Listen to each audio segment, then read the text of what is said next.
नमस्कार मंडळी, साईप्रभा या चॅनलमध्ये आपलं स्वागत आहे। मंडळी, आपण पाहूया ज्ञानेश्वरी काय आहे आणि ज्ञानेश्वरी का वाचायला हवी।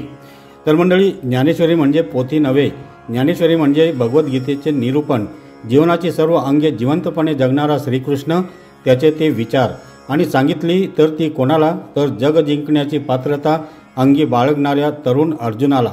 हे तर तरुणांचेच पुस्तक, हे म्हणजे एक मॅनेजमेंटचे पुस्तकच समजा।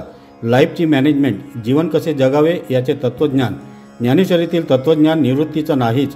संपूर्ण ज्ञानेश्वरीत कुठेही जीवनाशी फटकून वागण्याचा सल्ला नाही, कुठेही साधू बनून संसाराचा त्याग करण्याचा उपदेश नाही। उलट जीवनाला आनंदाने सामोरे जाण्यासाठी ज्ञानेश्वरीतील असंख्य दाखले देता येतील।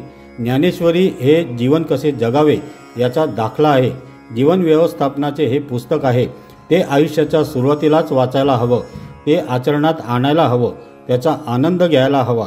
ज्ञानेश्वरीची खरी गरज आहे ती आयुष्याच्या सुरुवातीलाच हातपाय गाळून बसलेल्या असंख्य तरुणांना, निराशाच्या गर्तेत सापडलेल्या, अभ्यासाच्या आणि स्पर्धेच्या बोजाखाली दबलेल्या तरुणांना, जीवनाचा आनंद न घेता एखाद्या ओझ्याप्रमाणे आयुष्याचा प्रत्येक क्षण पुढे लोटणाऱ्या तरुणांनी ज्ञानेश्वरी वाचायलाच हवी।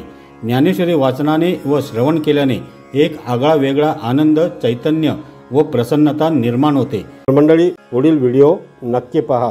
धन्यवाद।